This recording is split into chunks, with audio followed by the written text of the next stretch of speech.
Louvado seja o nosso Senhor Jesus Cristo, para sempre seja louvado. Shalom.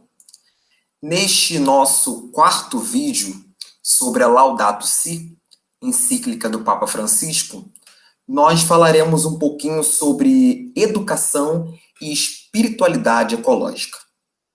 O Papa Francisco, ao longo da sua encíclica, faz inúmeras denúncias e reflexões que devem nos retirar da apatia e da paralisia.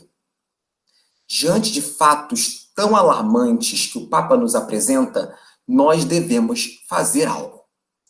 Nós podemos ignorar as denúncias, nós podemos permanecer com os mesmos comportamentos, ou nós podemos, com a nossa liberdade, mudar aquilo que precisa ser alterado. E a mudança central, nós sabemos muito bem que não se dá de fora para dentro, mas de dentro para fora. A mudança central, como diz o Papa Francisco, é uma mudança no coração do homem. Uma ecologia integral que cuida com responsabilidade de todas as dinâmicas humanas, de todas as áreas da existência, precisa nascer no nosso mais íntimo coração. Lá que as mudanças verdadeiramente são colocadas e transformadas em atitudes concretas, objetivas, e não ficam apenas em ideias não executáveis. O Papa Francisco nos alerta que as denúncias que ele apresenta ao longo de toda a encíclica devem fazer-nos mudar, transformar atitudes. Não de maneira revolucionária, de uma hora para outra, não, mas mudanças lentas e graduais, ao passo que nós vamos transformando aos poucos as nossas condutas e assim colaborando com a mudança de toda a humanidade. Nós sabemos que temos muitos desafios, alguns a nível cultural, outros a nível espiritual e também a nível educativo. Vamos começar falando um pouquinho sobre os nossos desafios culturais. Você nasceu num país, numa cidade, numa família, e muitos dos seus comportamentos são apenas reprodução de tudo que você viu ao seu redor. Você concorda? Muitas vezes você não acredita que um comportamento tão enraizado seja negativo, mesmo ele sendo negativo. Então, muitas das vezes, nós precisamos rever, repensar a nossa cultura. A cultura do consumo, os comportamentos inadequados e nocivos para o nosso bem comum. É preciso que você pare, é preciso que eu pare, para que possamos refletir. Tudo o que realizamos é de acordo com a vontade de Deus? Tudo que nós fazemos, a nossa relação com a natureza, com os animais, com todas as criaturas, estão de acordo com o que Deus pensou? Nem sempre. Precisamos repensar a nossa liberdade de consumo. Somos livres, sim, mas será que a nossa liberdade é autêntica? Ou será que nós somos escravos de um consumo compulsivo? A nossa sociedade de consumo impõe a nós muitos valores e muitas aquisições nem sempre tão necessárias.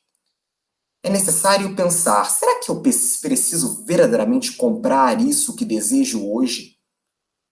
Será que eu preciso verdadeiramente eliminar, jogar fora este bem que eu posso reutilizar ou doar para alguém que precisa? Será que eu posso trocar este carro neste momento sem uma necessidade real e autêntica? É preciso rever os nossos atos. Como falamos ao longo de todos os vídeos, tudo que nós realizamos impacta globalmente a humanidade. Nada que fazemos impacta somente as nossas vidas, porque vivemos num mundo onde estamos associados uns aos outros. Vivemos ligados à dinâmica da sociedade humanitária e essa dinâmica não é uma dinâmica de isolamento, mas uma dinâmica de conformidade ao bem comum. Nós precisamos refletir sobre os nossos acúmulos exagerados de objetos que nem sempre usamos e usufruímos da melhor maneira. Será que precisamos de tudo com que consumimos? Será que tudo que temos verdadeiramente precisávamos comprar? É preciso repensar tudo, em mínimos detalhes, dialogando na sua casa, com a sua família e parando para pensar um pouco em cada aquisição que irá fazer. Realmente é preciso? Realmente é preciso agora? Nem sempre. Muitas das vezes os consumos se tornam supérfluos, que na verdade buscam preencher vazios existenciais. O consumo hoje é transformado em meio de tentar completar em nós aquilo que só Deus, só a oração, só o Pai podem preencher. E o homem assim consome, consome, consome e mais vazio fica a cada consumo desnecessário. Mas nós podemos escolher e agir diferente. Nós podemos ser canais de reflexão para outras pessoas, apresentando caminhos novos, novos horizontes. Nós somos livres, nós podemos mudar. Nós não somos o que temos. Nós não somos o que fazemos. A nossa identidade é muito maior do que isso. Mas hoje, tudo se justifica em vista de um bem-estar, não é mesmo? Nós sempre acreditamos que, poxa, eu preciso tanto desse celular novo porque ele vai me facilitar nessa área, nesse aspecto. Mas será que é preciso mesmo? Nós precisamos regressar. Regressar a uma simplicidade que nos permite apreciar as pequenas coisas do dia a dia com um louvor tão íntimo a Deus. Assim como fazia São Francisco de Assis, que apreciava a beleza da natureza, que apreciava a vida contemplativa no olhar de tudo que estava ao seu redor, gratuitamente dado por Deus. Precisamos refletir sobre a cultura, sobre os comportamentos enraizados em cada um de nós. Um outro desafio importante é a educação. Inúmeras gerações vieram antes de nós e inúmeras gerações virão depois de nós. Esse diálogo entre as gerações é importante para que nós possamos nos educar e educar a outros. Educar para um pacto de amor entre Deus, a natureza, todas as criaturas, o meio ambiente e o homem. É preciso gerar cada vez mais no coletivo uma consciência universal. Nós todos estamos interligados, não devemos esquecer disso.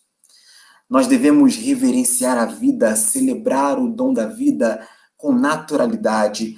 Nós devemos preservar a natureza e criar novas atitudes visando a sustentabilidade ambiental, uma sensibilidade ecológica. Lutar pela justiça, lutar pela paz com um espírito generoso. É preciso nos educar e educar a todos que estão ao nosso redor.